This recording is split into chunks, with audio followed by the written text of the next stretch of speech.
Good morning भाई। कैसे हैं आप लोग? सब सही है? तो जैसे कि पता है कि अपना लोग का पॉलिटी का ये जो है अब बीच में आ गए हैं मझधार में।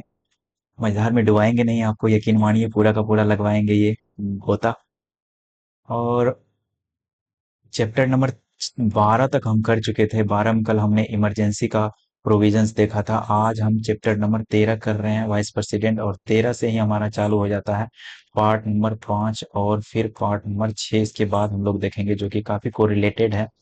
और 5-6 यकीन मानिए सबसे ज्यादा इम्पोर्टेंट, मतलब एक इम्पोर्टेंट में से एक है चैप्टर, क्योंकि हम सब चैप्टर में आपको इम्पोर्टेंट बोल देते हैं। आप बोलिएगा कि मास्टर हमारा टकरा है, तो हम यकीन रखिए कि यहाँ पे कंफ्यूजिंग क्वेश्चन बहुत ज्यादा क्रिएट होता है। तो हाँ, ये कंफ्यूजन टॉपिक है, मान सकते हैं इसको। बाकी पीछे वाला तो रट्टा मार था, ये कंफ्यूजन है थोड़ा सा, क्योंकि इसमें क्वेश्चन घुमा करके पूछता है कि किसका कार्यकाल कैसे होगा, कोई कैसे हटता है, कैसे वैकेंसीज खाली होती है, किसको रेजिग्नेशन कैसे दिया जाता है, उसका इम्पीचमेंट कैसे लाएगा। मतलब एक ही चीज में बार बार मतलब रेजिग्नेशन कहीं बोल रहा था। चलिए, तो और सब भी चीज होती है, बहुत सारा चीज होता है इसमें। तो देखेंगे हम अपना लोग एक एक करके। हालांकि यहाँ तो प्रेसिडेंट से चालू होता है, लेकिन यहाँ वाइस प्रेसिडेंट दिया है सबसे पहले। क्यों दिया है पता तो नहीं है मुझे। ये 63 से चालू होता है, और प्रेसिडेंट जो होता है ये 52 से ही चालू होता है। कोई बात नहीं, जो दिया है वही पहले देख लेंगे हम। और लेकिन याद रखिएगा कि ये कि पहले प्रेसिडेंट है, फिर वाइस प्रेसिडेंट का 63 से चालू होता है। और आपको एक अच्छा ट्रिक बता देंगे हम पहले प्रेसिडेंट के बारे में, जो थोड़ा सा। तो एक प्रेसिडेंट का ये ट्रिक होता है। प्रेसिडेंट का एक ट्रिक होता है, जो हिंदी वाले मीडियम के बच्चे जो हैं वो काफी इसको फॉलो करते हैं, और काफी पुराना ट्रिक है। मैं लिख देता हूँ यहाँ पे, सारा आर्टिकल आपको याद हो जाएगा। 52, 53, 54, 55, 56, सल्तन, अल्ठन, 59, 7 हो गया। यहाँ पे आता है फ का, नी, को, का, दियो, द, स, म। ठीक। यहाँ पे आता है पकानी, मतलब पद होता है। यहाँ पे कार्यपालिका का ये हेड होगा। यहाँ पे निर्वाचन दिया हुआ है, यहाँ पे एक कोटा दिया है, और यहाँ पे कार्यकाल दिया है, टर्म जिसको बोलते हो। यहाँ पर द्योदशम मतलब दोबारा ये बन सकता है, और यहाँ पे दसम मतलब दो मतलब होता है दशाएं, मतलब कंडीशंस कैसा है, और कैसे करके कंडीशंस मतलब वो होता है कि इसका क्वालिफिकेशंस क्या है, वही चीजें। सौ मतलब होता है यहाँ पे शपथ होता है, मतलब ओथ जिसको बोलते हैं। और एम कुछ तो गड़बड़ कर दिए, 61 में था ना, 61 में था इम्पीचमेंट ना।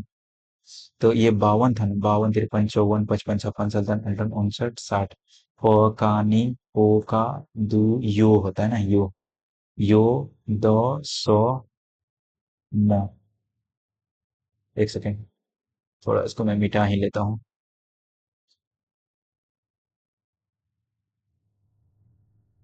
तो क्या था यहाँ पे?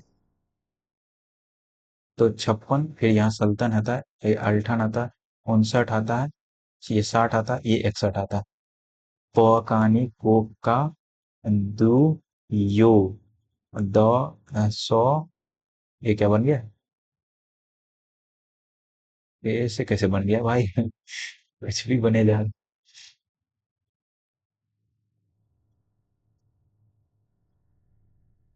द, स, म, दसम था, ठीक।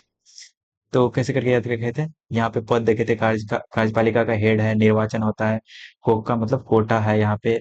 यहाँ पे कार्यकाल है, टर्म दिया है, दोबारा बन सकते हो यहाँ पे। योग्यता क्या है, और सौ मतलब दशाएं क्या है, कंडीशन क्या है, यहाँ पे सौ है। ऐसे यहाँ शपथ दिया हो, और ये इम्पीचमेंट मतलब महाभियोग 61 में दिया गया है। कैसे याद रखोगे? ये तो याद रखिए, आई से इम्पीचमेंट, ओ से ओथ। 59 का याद रखिएगा, यहाँ पे शपथ दिया गया है, दशाएं दिया गया, सॉरी दशाएं दिया गया, शपथ तो 30 में दिया गया। 58 में योग्यता, और ये फिर दियो दशम। बाकी देखिए, तो इससे आपको एक थोड़ा सा ओवरव्यू मिल गया ये पूरा का पूरा। हालांकि हम 63 देख रहे थे ना, तो वाइस प्रेसिडेंट पहले देखने वाले हैं। तो वाइस प्रेसिडेंट अगर देखने वाले हैं, तो वाइस प्रेसिडेंट का पहले करना था, कोई बात नहीं, हम कर लिए हैं तो कोई दिक्कत है नहीं ऐसे।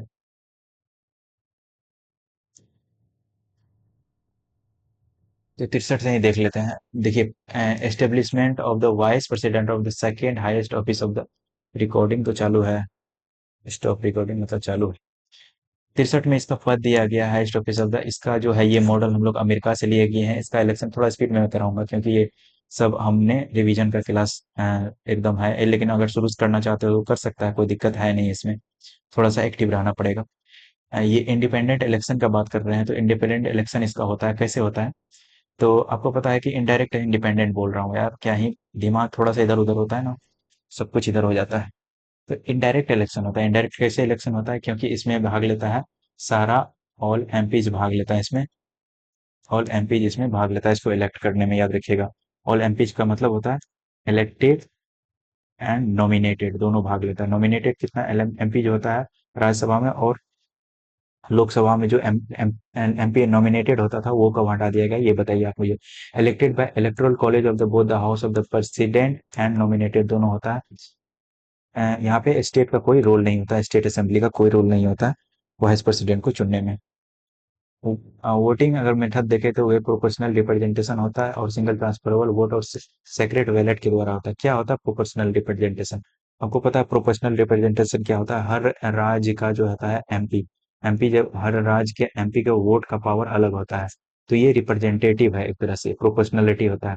एसटीपी होता है कि अगर हम चाहे ए बी सी कोई करके खड़ा है, और हम चाहे कि मेरा हम अगर एक एमपी है कोई क्षेत्र से, हम गए, हमको मेरा पहला प्रेफरेंस है ये बी नंबर का आदमी वाइस प्रेसिडेंट बने, दूसरा है कि ए नंबर का बने, तीसरा है कि ये नंबर का आदमी बने।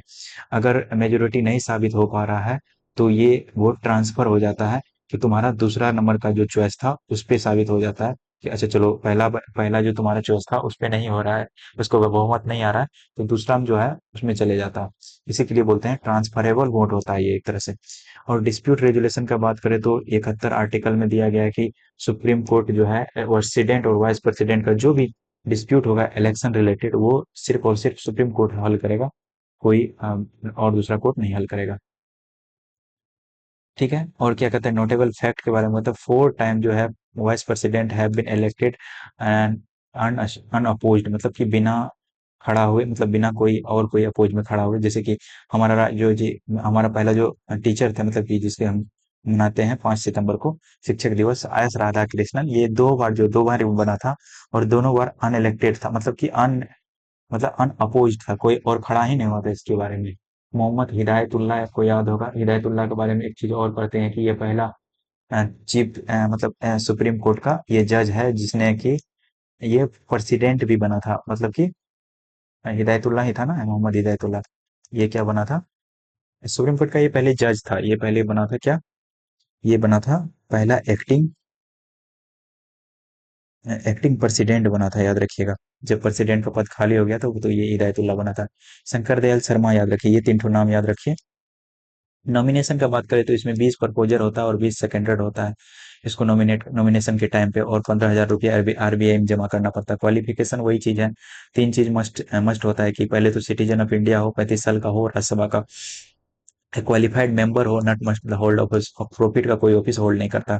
ओथ इसको कौन दिलाता है? ओथ इसको प्रेसिडेंट दिलाता है, और 69 के तहत दिलाता है। 69 ओथ आता है प्रेसिडेंट का, और 60 में आपको बताए थे क्या किसका ओथ आता है? 60 में आता है प्रेसिडेंट का ओथ आता है यहाँ पे। फिर कंडीशंस ऑफ ऑफिस का बात करें तो can't be the member of the president, मतलब सॉरी, ये पार्लियामेंट का एक तरह से ये मेंबर तो नहीं होता पार्लियामेंट का ना, तो ये फिर और कोई लेजिस्लेटिव असेंबली का वाइस प्रेसिडेंट का बात कर रहे हैं, इसका मेंबर नहीं होता। वैकेट सीट कर सकता है, assuming office must have the office of the profit, must not have the hold of the office, term of the office profit well defined constitution. ज्यादा हंसने का जरूरत नहीं है आपको।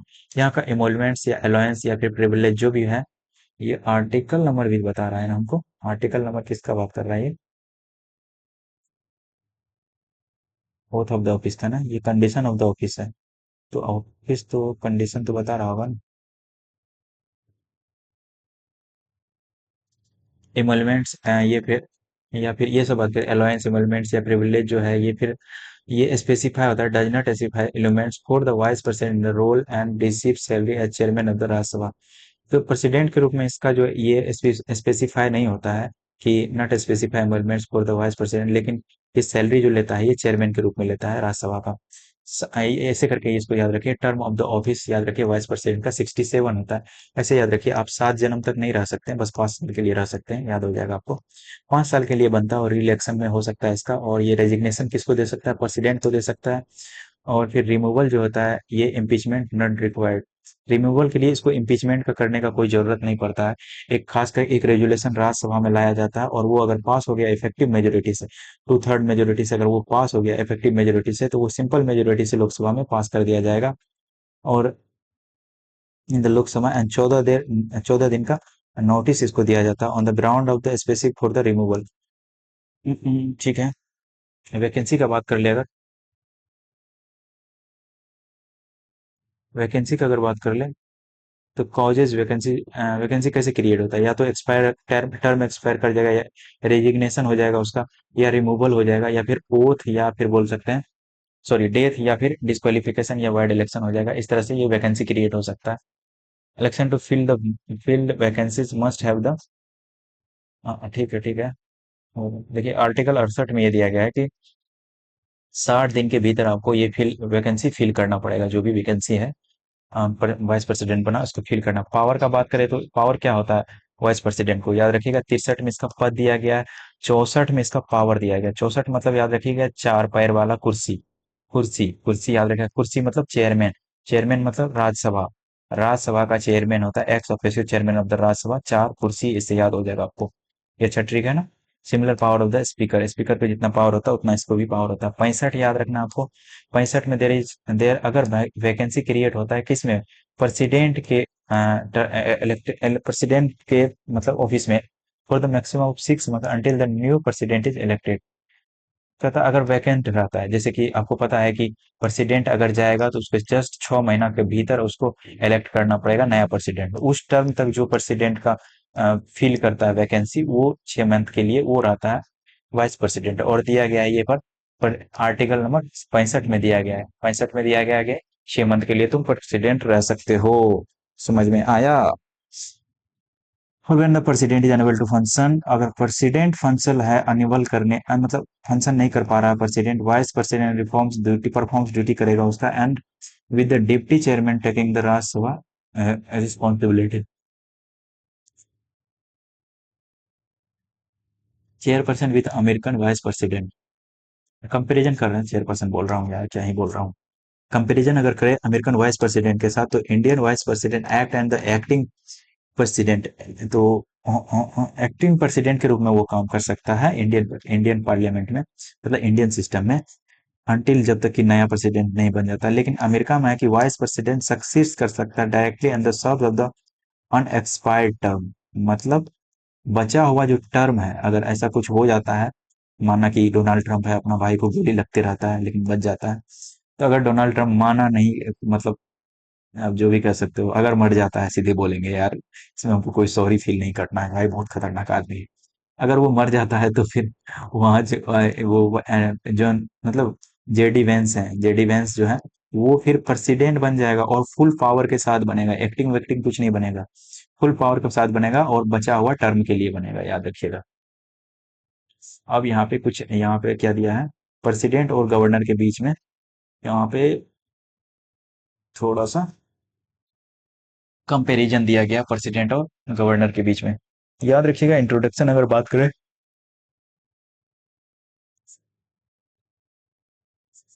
प्रेसिडेंट क्या होता है, यूनियन एग्जीक्यूटिव का पार्ट होता है। और यूनियन एग्जीक्यूटिव में क्या सब आता है, पहले बताया आपको कि यहाँ प्रेसिडेंट आता है, वाइस प्रेसिडेंट आता है, प्राइम मिनिस्टर आता है, council of minister, attorney general, ये सब 72 से लेकर 78 तक के बीच आता है। हम आपको सारा पढ़ाएंगे। और या फिर अगर गवर्नर का बात करें, ये तो स्टेट एग्जीक्यूटिव का पार्ट होता है, जिसमें governor, council of CM, council of minister and advocate general आता है, जो 165 में रहता है, और ये अटॉर्नी जनरल 67 में रहता है। 76 में रहेगा दोस्त, 76 में रहेगा। और the head of the Indian state, ये इसका मतलब प्रेसिडेंट क्या होता है, head of the Indian state होता है, फर्स्ट सिटीजन होता है, यूनिटी इंटीग्रिटी सॉलिडरिटी का ये साइन होता है। Only doctor Rajendra Prasad has serve as 2 term, बाकी कोई प्रेसिडेंट 2 टर्म नहीं सर्व किया है। Chief executive the state with the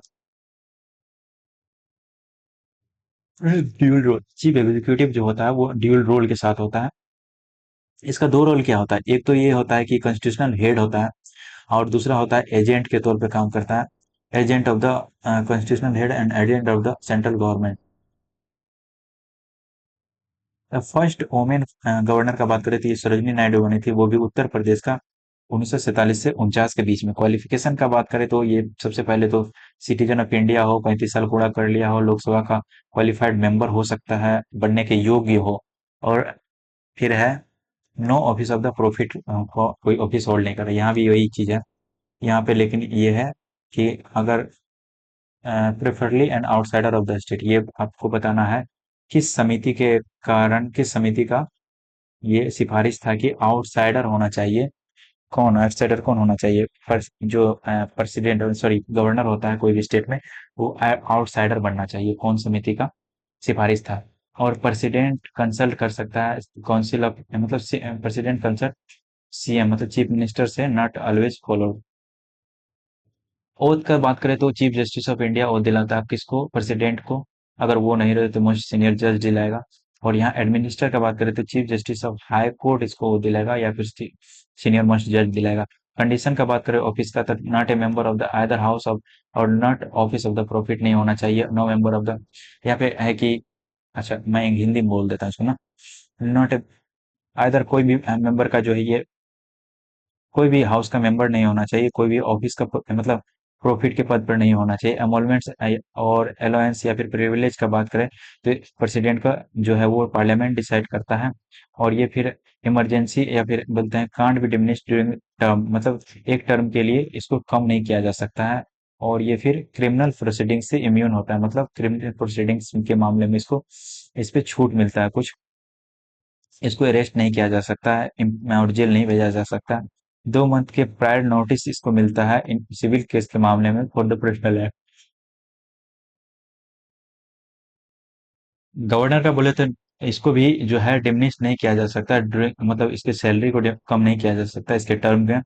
और इसको भी क्रिमिनल मामले में जो है इम्यून मिला हुआ है। सिविल मामले में इसको जो है कांट बी अरेस्टेड, और ये क्रिमिनल मामले का है, can't be arrested and impose a lot shared when the governor of the two more state, 2 more state का एक गवर्नर हो सकता है। ये टर्म, अगर टर्म का बात करें तो ये 5 साल के लिए होता है, ये भी 5 साल के लिए होता है।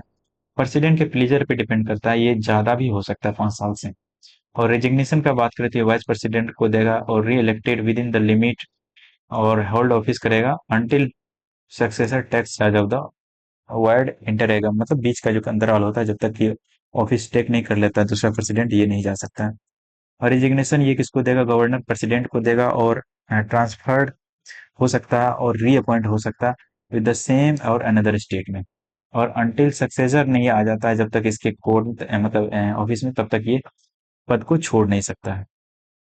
इम्पीचमेंट या रिमूवल का बात करें तो ये वायलेट, अगर कॉन्स्टिट्यूशन का वायलेट करता है प्रेसिडेंट, तब इसका इम्पीचमेंट का बात चलेगा। 1/4 मेंबर जो है दोनों हाउस से, ये इस बात पे इनिशिएट कर सकता है, इस बात को कि हाँ भाई इसको हटाना है, और 14 दिन का प्रायर नोटिस को देना पड़ेगा। और 2/3 मेजोरिटी से जो है total member of the house needed to the both house, इस चीज को पास करना पड़ेगा कि इसको हटाना पड़ेगा, क्योंकि ये क्वाजी जुडिशियल बॉडी होता है, क्वाजी जुडिशियल प्रोसेस होता है एक तरह से इसको हटाना। क्योंकि इसमें जो है एक तरह से दोनों हाउस का आ जाता है, और फिर नोटिस देना पड़ता है, ये सब चीजें। No president impeached so far, आज तक कोई प्रेसिडेंट को नहीं हटाया गया है। No specific ground of removal,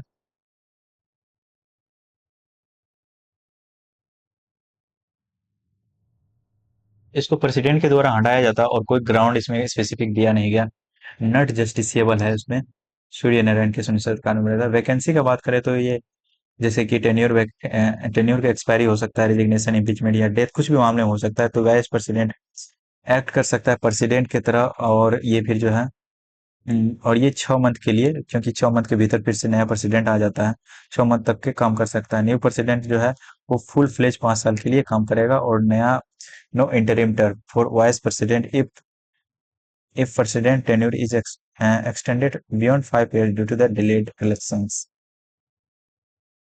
यहाँ कॉजेज दिया गया है कि टेन्योर जो है ये किसके कारण वैकेंसी हो सकता है, या एक्सपायर हो जाए, टेन्योर एक्सपायर हो जाए, रिजर्वेशन, या फिर हो जाए पर्सन में appoint interim government until the successor resumes the, बीच का गवर्नर हो सकता है। ये कुछ ज्यादा है, 3 पेज का, 4 पेज का भाई, कितना बड़ा इसको दिया गया है, कितना दिया गया है। 2 पेज तो अपना लोग देख लिया ना, एक ही पेज देखे हैं।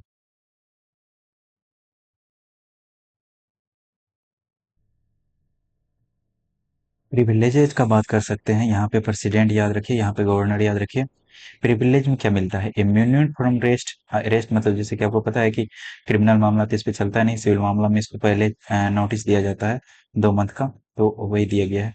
लीगल प्रोसीडिंग में 2 मंथ पहले इसको नोटिस दिया जाता है, इम्यून मिलता है, and personal liabilities for the official acts. और इधर आ जाओ भाई, गवर्नर के मामले में क्या था, इसको भी इम्यून मिलता है अरेस्ट से, and personal personal liabilities of official act for liabilities of official act. फिर 2 महीने का इसको भी सिविल प्रोसीडिंग्स में जो है नोटिस मिलता है। फिर एग्जीक्यूटिव पावर का बात करें तो दोनों का एग्जीक्यूटिव पावर आपको पता है कि ये हेड होता है, एग्जीक्यूटिव हेड होता है। कौन होता है एग्जीक्यूटिव हेड? प्रेसिडेंट होता है। और फिर इसी के नाम पे सारा डिसीजन लिया जाता है, और ये खास करके दिया गया आर्टिकल नंबर 77 में दिया गया है ना। सारा काम इसी के बेसिस पे होता है, इसी के नाम पे होता है। कोई भी डिक्री या ऑर्डर या फिर कोई भी इंटरनेशनल ट्रीटी अगर इंडिया साइन करेगा, तो वहां पे प्रेसिडेंट का साइन रहेगा।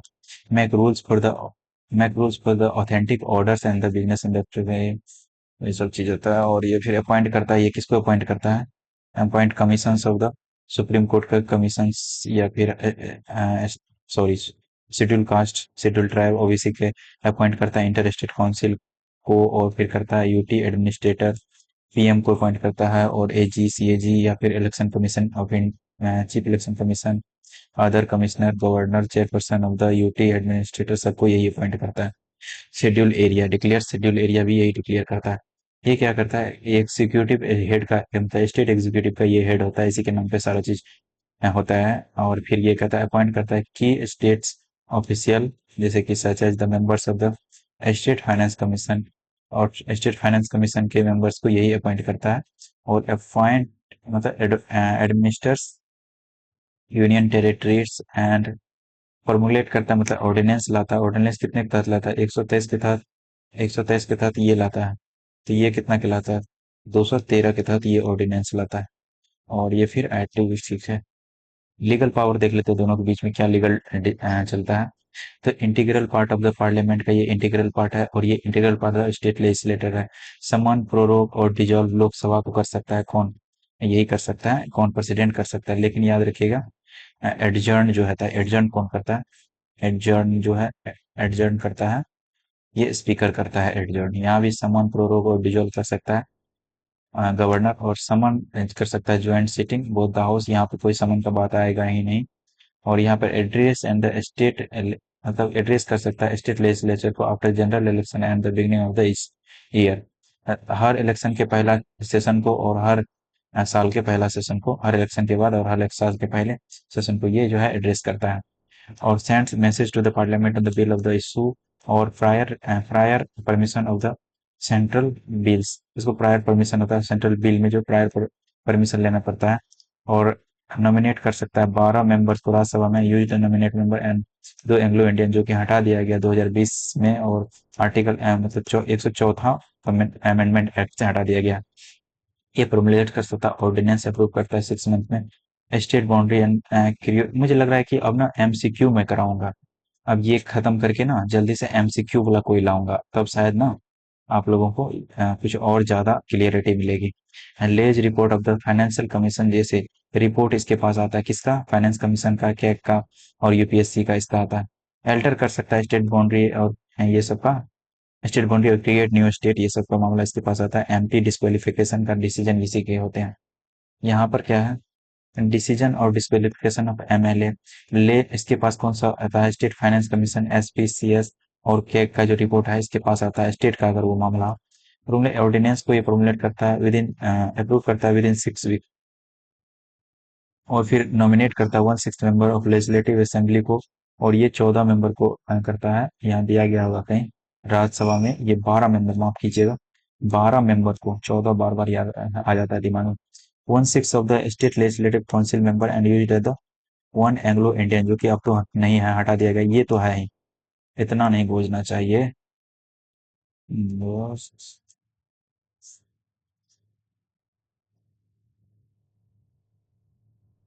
और ये पेन सेलेक्ट क्यों नहीं होता है का एक?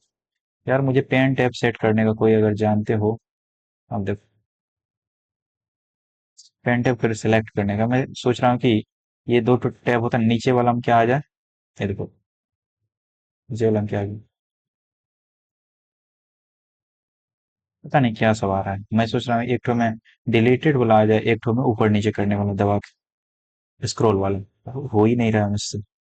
अगर कोई जानते हो तो प्लीज हेल्प करना। ठीक, तो ये सब देख लिया हम। फिर ये आता है फाइनेंशियल पावर, क्या होता है दोनों का। फाइनेंशियल पावर अगर देखना है तो आपको पता है कि कोई भी मनी रिलेटेड बिल होगा तो वो प्रायर रिकमेंडेशन लिया जाता है। और money bill and demand for grant, याद रखिए।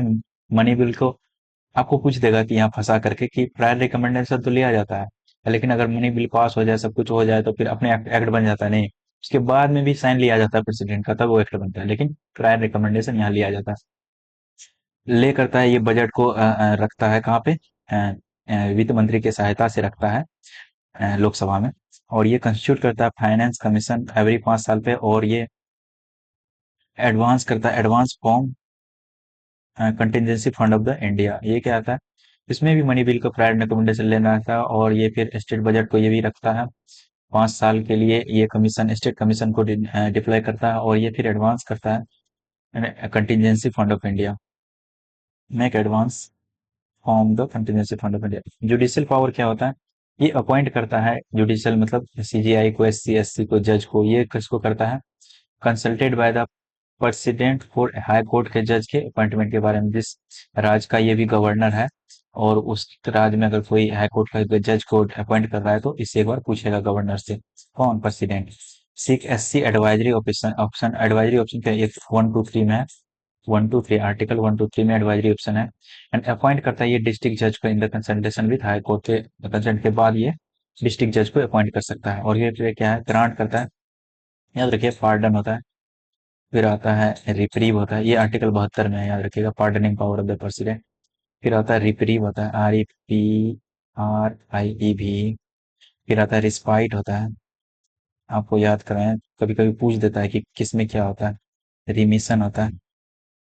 और यहाँ पे एक और आएगा ना, 1 2 3 4, 1 2 3 4, और ये एक और आएगा, और pardoning, court power, force marshal, commute तो आएगा, एक कम्यूट भी आता है। देखिए क्या होता है इसमें जो है, पार्डन में पूरा का पूरा माफ कर दिया जाता है। कोई भी अगर आपने गुनाह किया है तो पूरा का पूरा गुनाह ही माफ हो जाता है। रिप्रीव में क्या होता है, रिस्पाइट पहले सुनिए। मेडिकल टर्म में, या फिर कोई लेडीज है वो प्रेग्नेंट है, तो उसका सजा को मतलब कम कर सकता है। और फिर इसके अगर मेडिकल टर्म हो तब। रिमिशन क्या होता है, छूट दिया जा सकता है। इसमें छूट दिया जा सकता है, जैसे कि सजा कम किया जा सकता है। और रिप्रीव में जैसे कि 7 साल का सजा था तो 5 साल में बदल दिया, 10 साल का तो 7 साल में। रिप्रीव में क्या होता है कि यहाँ पे कम्यूट में होता है फॉर्म ऑफ द, ये बदल सकता है। जैसे कि फॉर्म बदल सकता है, जैसे कि डेथ सेंटेंस था और उसको लाइफ इम्प्रिजनमेंट में चेंज कर दिया। फांसी था तो लाइफ इम्प्रिजनमेंट में चेंज कर दिया। यहाँ रिप्रीव में क्या होता है, रिप्रीव में भी ऐसे ही होता है कि एक तरह से यहाँ पे भी सजा का फॉर्म ही चेंज किया जाता है एक तरह से। ठीक। और क्या आता है, डिप्लोमेटिक पावर आता है, मिलिट्री पावर क्या आता है, इमरजेंसी पावर होता है, वीटो पावर देखेंगे। और फिर ऑर्डिनेंस देखेंगे। भाई बहुत है इसमें, इतना ही नहीं देना था। डिप्लोमेटिक पावर क्या होता है, मेरा तो चाय ठंडा हो जाएगा। डिप्लोमेटिक पावर क्या होता है, नेगोशिएट करता है and consult the international treaties subject to parliamentary approval and represent India in the international form sends the received diplomats. No diplomat power, इसके पास कोई डिप्लोमेट पावर नहीं होता। और यहाँ क्या बोलता है, इंटरनेशनल ट्रीटी के लिए जो होता है, ये कंक्लूड करने के लिए या नेगोशिएट करने के लिए, ये डिप्लोमेट अप्रूव करता है और रिप्रेजेंट करता है इंडिया को इंटरनेशनल फॉर्म पे कोई गवर्नमेंट के द्वारा। तो ये एक मतलब प्रेसिडेंट ही अपॉइंट करता है। कब भूल तो नहीं गए, ये प्रेसिडेंट है, ये गवर्नर है। और मिलिट्री पावर का बात करें तो supreme commander of India defence force होता है। और ये तीनों फोर्स का हेड होता है, आपको पता है। यहाँ पे कोई मिलिट्री पावर इसके पास नहीं होता है। इमरजेंसी का बात करें तो ये नेशनल इमरजेंसी, तीनों इमरजेंसी यही लगाता है। ही और ये क्या करता है, he can submit report to the president regarding the position of the president rule. अगर लगाना है तो बोलेगा प्रेसिडेंट जी लगा दो, यहाँ पे काम गड़बड़ चल रहा है। फिर 356 के तहत और 365 के तहत, 356 में क्या था, मशीनरी फेल हो जाए, मेजोरिटी साबित नहीं हो। 365 में क्या, स्टेट जो है सेंटर का डायरेक्शन नहीं माने। वीटो पावर क्या होता है, वीटो पावर 111 में दिया गया। वीटो पावर जो है 111 में तीन तरह का वीटो पावर है, और तीन तरह का ऐसे करके याद रख सकते हैं, एक एक एक एक प्लस एक प्लस एक, आर्टिकल भी हो जाएगा एक एक एक। तीन वीटो पावर कैसे होता है, एक तो वीटो पावर दिया गया है क्या ना, एक तो होता है पॉकेट वीटो, एक तो होता है give assent and give without. एक बार देख लेते हैं, अगर दिया होगा तब मैसेज पढ़ा देंगे आपको। When A bill is pass by the, अगर कोई बिल प्रेसिडेंट पार्लियामेंट के द्वारा पास हो जाता है, तो वो क्या करता है, प्रेसिडेंट है, तीन ठो अल्टरनेटिव होता है कि वो मान ले कि सही है बिल और उसको असेंट दे दे, या फिर अपने पास रख ले, विथ होल्ड कर ले, या रिटर्न टू द बिल, उसको भेज दे कंसिडरेशन के लिए, और बोले कि एक बार देखो तुम बिल को एक बार कंसिडर करो। और presidential veto over state legislation.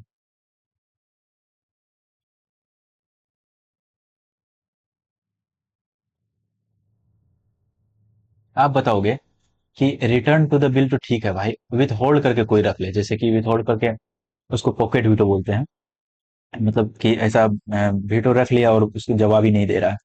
तो अगर कोई प्रेसिडेंट रूलिंग गवर्नमेंट के खिलाफ आ जाए, जैसे कि मान ले कि ऐसा कुछ हो जाए, जैसे कि एक बार हुआ था, नीलम संजीव रेड्डी जीत गई थी, और बिना मतलब कि उसको कांग्रेस का सपोर्ट था, हालांकि उस टाइम का गवर्नर शासन था जनता पार्टी का।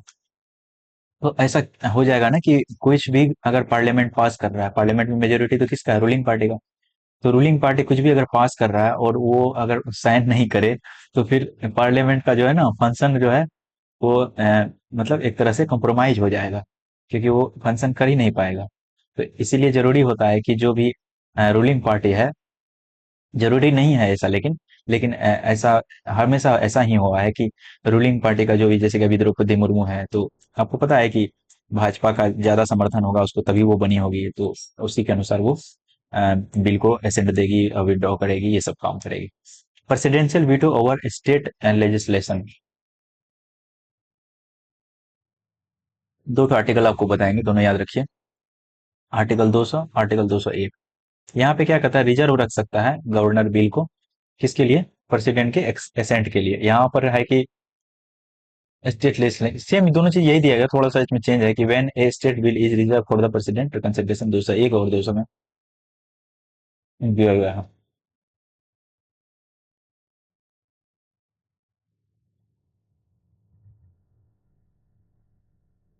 यहाँ पे एसेंट दे सकता है, विदहेल्ड कर सकता है, या फिर रिटर्न कर सकता है बिल को कंसिडरेशन के लिए।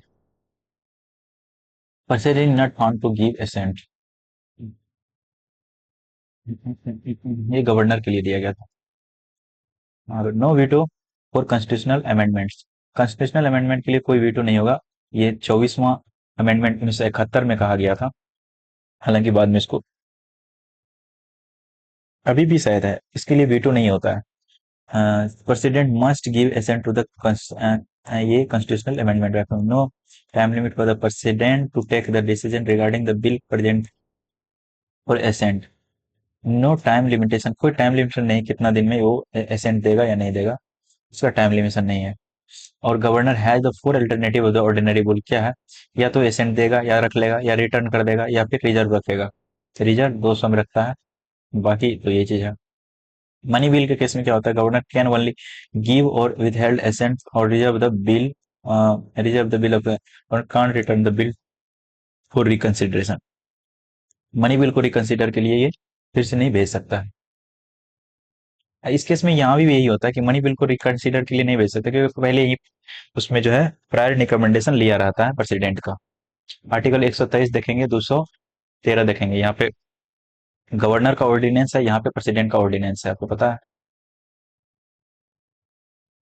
जब पार्लियामेंट सेशन में नहीं हो तब मतलब ऑर्डिनेंस आता है, जब स्टेट लेजिस्लेचर सेशन में नहीं हो तब भी यहाँ पे ऑर्डिनेंस आ जाता है।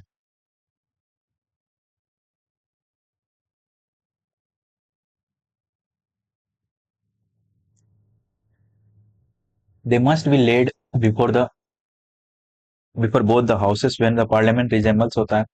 जब पार्लियामेंट रीजम्बल होगा तो दोनों हाउस के पहले 6 मंथ के, विद इन 6 मंथ के भीतर उसको बिल को रखना पड़ेगा। इसलिए कहा जाता है कि 6 मंथ प्लस 6 रहता है, क्योंकि कोई भी ऑर्डिनेंस 6 मंथ के लिए ही रेगुलेशन में रहता है, जब तक कि उसको पास नहीं किया जाए तो। और 6 मंथ, 6 मंथ और 6 वीक, 6 वीक जब चालू हो गया सेशन तो 6 वीक के अंदर, तो मतलब टोटल हो गया 6 मंथ प्लस 6 वीक। यहाँ भी यही होता है, 6 month plus 6 week. Ordinance can't amend the constitution. Ordinance से आप जो कॉन्स्टिट्यूशन में कोई चेंज नहीं ला सकते हैं। जस्ट जुडिशियल रिव्यू की बात कर ले तो 44वां जो अमेंडमेंट अलाउ करता है satisfaction of the president in the issuing ordinance to the question in the court. 44वां अमेंडमेंट जो है अलाउ करता है satisfaction of the president in the issuing ordinance with the question in the court. जो भी ordinance ये लाएगा उसको जो है कोर्ट में जो है चैलेंज किया जा सकता है। ये बात 44वां में बताया गया था। Ordinance must be laid before the legislature upon reassembly. अगर रीअसेंबली आए तो फिर उसको रखना पड़ता है। और फिर कह रहा है कि ordinance require the president instruction in the certain case such as bill requiring presidential assent और या फिर डीसी। वाधवा केस है 1987 का है। SC held that the re repeated repeated जो है मतलब वो ऑर्डिनेंस लाता है for the of ordinance is unconstitutional. Wadhwa case ये याद रखेगा, डीसी वाडवा केस।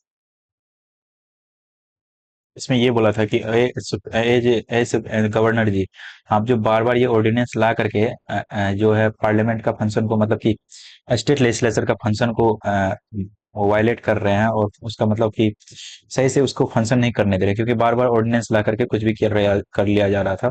तो वादवा केस में इसमें लिमिटेशन लगाया सुप्रीम कोर्ट।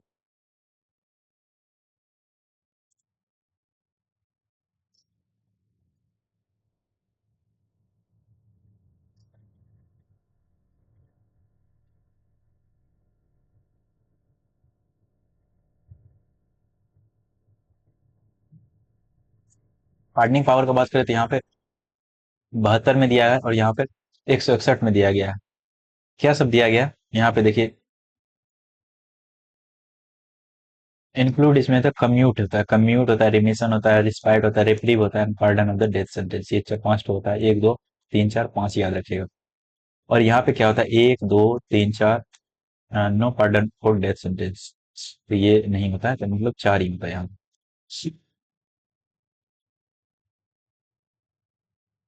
किस मामले में ये ग्रांट दे सकता है, मतलब grant pardon? Union law offence अगर हुआ है कुछ, यूनियन लॉ ऑफेंस के मामले में, और कोर्ट में मार्शल पनिशमेंट के रूप में भी, डेथ सेंटेंस के रूप में भी। Power are based on cabinet के एडवाइस पर ही होगा, ऐसा कुछ नहीं होगा कि आपने मन से दे दिया। They are not subject to judicial review unless the decision is arbitrary और डिस्क्रिमिनेटरी। तो ये डिस्क्रिमिनेटरी या फिर आर्बिट्रेरी तौर पे ये डिसीजन नहीं लिया गया हो, तब तक जुडिशियल रिव्यू नहीं होगा। अगर ऐसा कुछ हुआ तो फिर जुडिशियल रिव्यू होगा। ऑफेंस स्टेट लॉ, ये स्टेट लॉ का जब कोई पालन ना करे तो, या फिर कहता है ऑफेंस से अगेंस्ट स्टेट लॉ के अगेंस्ट में कुछ ये जो है पार्डन दे सकता है। कैन पार्डन कहाँ पे, और कोर्ट मार्शल सेंटेंस और the death sentence only on the president can pardon this.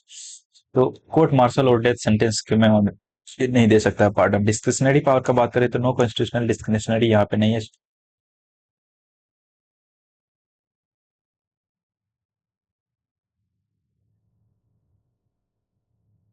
ऐसा नहीं है कि इसको डिस्क्रिशनरी पावर नहीं है, कुछ मामले में आता है।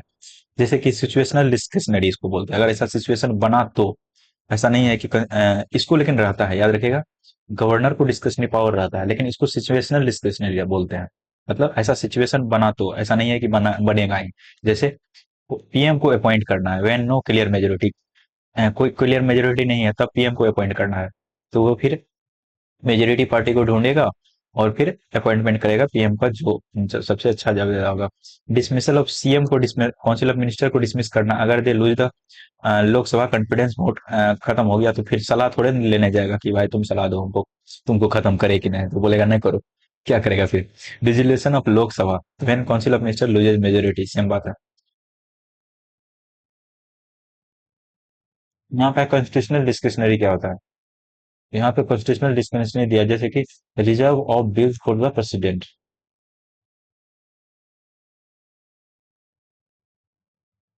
प्रेसिडेंट के लिए बिल रिजर्व कर सकता है, आर्टिकल 200 और 201 बताया आपको। Recommendation for presidents rule, president rule के लिए रिकमेंडेशन दे सकता है। Seeking information from the CM and administration of joint union territory, ये सब मामले में ये जो है इसको कॉन्स्टिट्यूशनल डिस्क्रिशनरी है। सिचुएशनल डिस्क्रिशनरी कब है? वही सेम चीज, मेजोरिटी वाला बात जब आ जाए, dismissal of the council of minister करना पड़े या डिजोल्यूशन करना पड़े असेंबली का, तो वही बात आ जाए।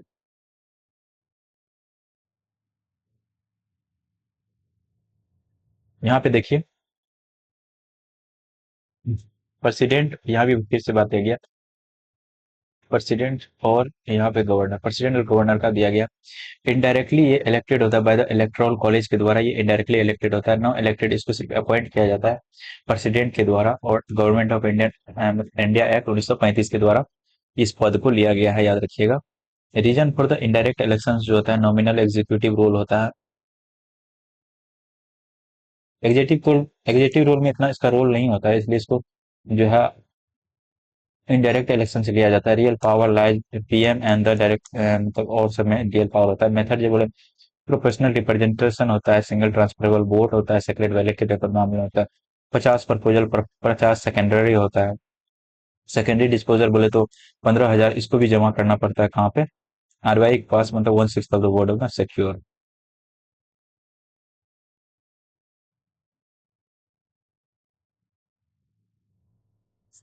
ये कैनेडियन मॉडल पे बेस्ड है गवर्नर। और सेवन कॉन्स्टिट्यूशनल अमेंडमेंट 1956 में बात किया था कि एक दो से अधिक राज्य के लिए एक अपॉइंट हो सकता है। और 1997, 1979 में, 1979 है ना, 79, गवर्नमेंट गवर्नर जो है not a central government employ, hold an employ independent constitutional government committee office. फिर आता है electoral college of president.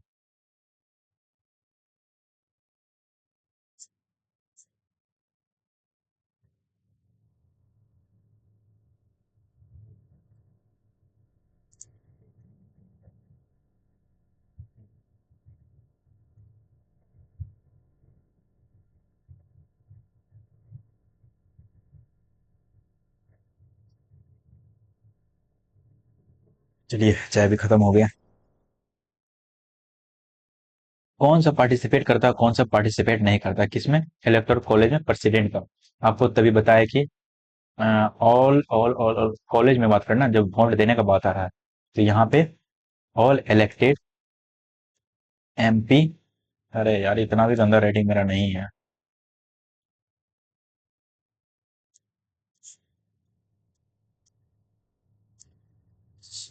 All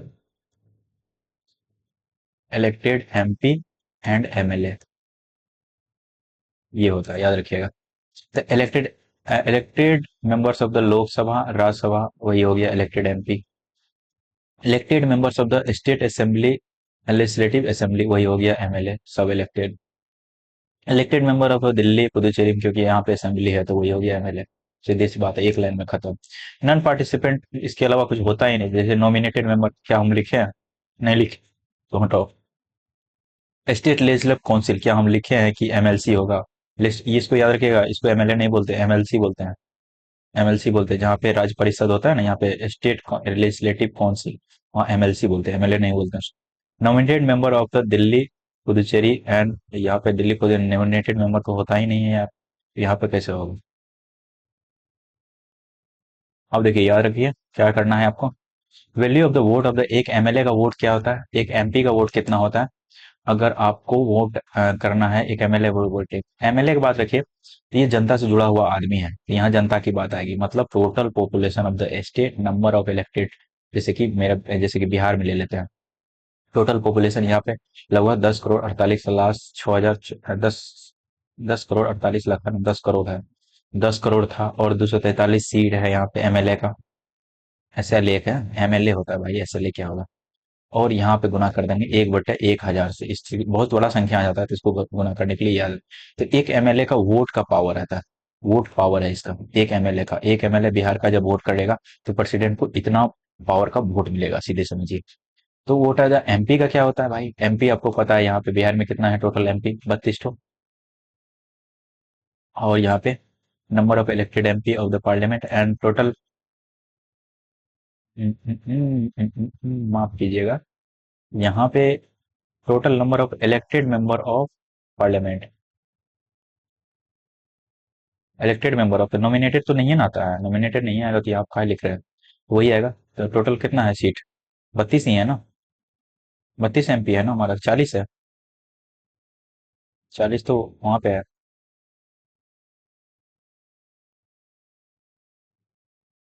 देख लीजिए, माना कि अगर 32 है कोई स्टेट का, तो वहां पे एमएलए का वोट का पावर जो भी आएगा, वोट वैल्यू एमएलए का कुछ यहाँ से निकाल के आया होगा, कुछ माना कि एक्स, तो इतना पावर हो जाएगा एक एमपी का। कोटा कैसे बनता है? एक कैंडिडेट जो होता है, in order to be declared elected on the office of the president must have the fixed quota of the secure करना पड़ता है एक फिक्स कोटा। जैसे वो कोटा से कम आया तो आप इलेक्टेड नहीं है, वो कोटा के फिक्स कोटा में आता है, मतलब कि वो कोटा को आप पार कर गए तभी आप इलेक्टेड है। तो वो कोटा कैसे डिसाइड होता है? Total number of valid vote polled हुआ, जितना नंबर वैट पोल्ड, जितना वोट पोल्ड हुआ, मतलब कि वैलिड वोट पोल्ड, ये नहीं है कि कोई वोट नहीं दिया, वैसा मामला नहीं है। पोल्ड वोट, तो टोटल वैलिड पोल वोट उसमें भी, ये नहीं कि कोई भाई मोड़ के फेंक दिया, कोई भाई ठप्पा लगाने की जगह कुछ कर दिया, उसका अनवैलिड हो गया वो। तो valid poll valid vote, polled valid vote जो है उसको यहाँ डिसाइड किया जाता है। ये कुछ गलत लिखा है, 1+1+1 नहीं होता है, यहाँ कुछ और होता है। एक सेकंड आप रुकिएगा, मैं बताता हूँ आपको। यहाँ 1+1 लिखा है और ऐसा है नहीं।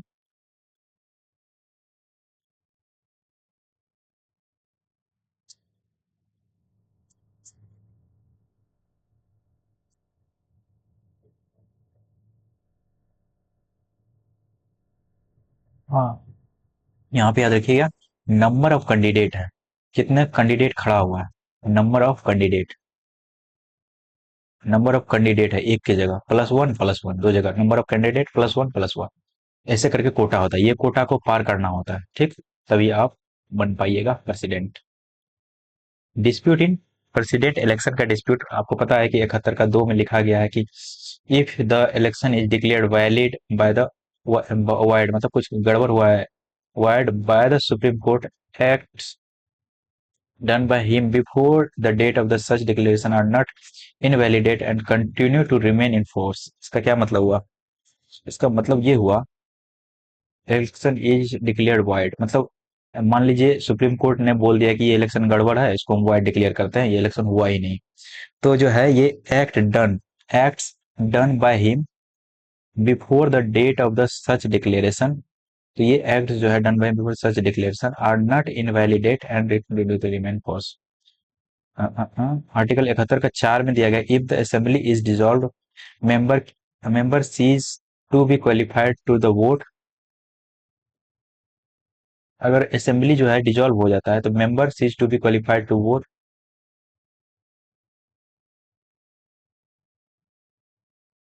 सो the election of the person as president can't be challenge on the ground that the electoral college was incomplete. तो ये कह रहा है कि 71 का 4 में आएगा, तो कांट भी चैलेंज, ये को चैलेंज नहीं किया जा सकता है कि कोर्ट में कि इलेक्टोरल कॉलेज जो है वो मतलब इस ग्राउंड पे कि वो इलेक्टोरल कॉलेज जो इनकम्प्लीट था, क्योंकि अगर असेंबली डिजॉल्व है कोई स्टेट का, तो वहां का मेंबर का जो है, member cease to qualified to vote so the election cease to member cease to be qualified to the vote. हाँ, तो यहाँ सीधा सा मतलब ये था कि अगर कोई राज्य डिजॉल्व हो, मतलब कि वहाँ का असेंबली नहीं चल रहा है, और फिर असेंबली चलने का मतलब ये है कि मतलब वहाँ टर्म पूरा हो गया या फिर राष्ट्रपति शासन लगा है, तो वहाँ का मेंबर को वोट देने का अधिकार नहीं है, और इस टर्म पे कोई नहीं कह सकता है कि भाई मेरा तो रिप्रेजेंटेशन ही नहीं था इस राष्ट्रपति को बनाने में, और उसको चैलेंज कर दिया जाए। According to the constitution of India, it is duty of the president of India to, कहाँ पे था? 71 का 4 में, याद रखिएगा ये चीज। It is duty of the President of India of the because to cause to be laid before the Parliament the recommendation of the Union Finance Commission का जो भी मामला है, वो रिकमेंडेशन है, वो पार्लियामेंट के सामने रखेगा, और रिपोर्ट जो है क्या का रिपोर्ट हो या फिर report of the national commission for schedule caste है, ये सारा कहाँ रखेगा? पार्लियामेंट में रखेगा। वीटो पावर का बात करें तो 4 तरह का वीटो पावर होता है यहाँ पे, यहाँ 4 तरह का वीटो पावर है। जो कि दिया गया है। वीटो पावर कितने आर्टिकल में दिया गया है, ये बताइए आप मुझे। वीटो पावर दिया गया है, एब्सोल्यूट वीटो होता है एक तरह, permanent withhold of the assent होता है, और सस्पेंसिव वीटो होता है। And requiring the bill of the recommendation if the parliament passes is again the parliament can be sent। और पॉकेट वीटो होता है, प्रेसिडेंट कीप्स द टील, मतलब pocket veto रहता है कि प्रेसिडेंट अपना पॉकेट में लेके सो सकता है, मतलब ये मतलब नहीं है, मतलब ये हो कि वो जवाब ही नहीं दे कुछ मामले पे। सस्पेंसिव वीटो होता है कि returning the bill for reconsideration if parliament passes the again and the, और qualified veto can be overridden by the legislature with the higher majority of the US.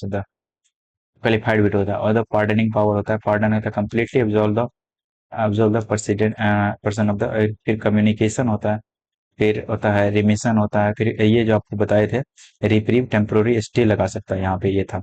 Respite मतलब होता है कि एक तरह से छूट दिया जा सकता है मेडिकल या फिर और कोई कंडीशन में। और रिमिशन होता है रिडक्शन ऑफ पनिशमेंट पीरियड होता है, रिमिशन छूट देना। रिकमेंडेशन होता है कि फॉर्म चेंज कर दिया, लेटर वन होता है बड़ा पनिशमेंट से छोटा पनिशमेंट, यहाँ पे पूरा छूट दिया जाता है। अब हो जाता है executive of India, executive in India, executive function अब देखेंगे, लेकिन अब ये वीडियो को यहीं खत्म करते हैं। थैंक यू वेरी मच, अगर आपने यहाँ तक देखा वीडियो तो। और please like share and subscribe जरूर करें।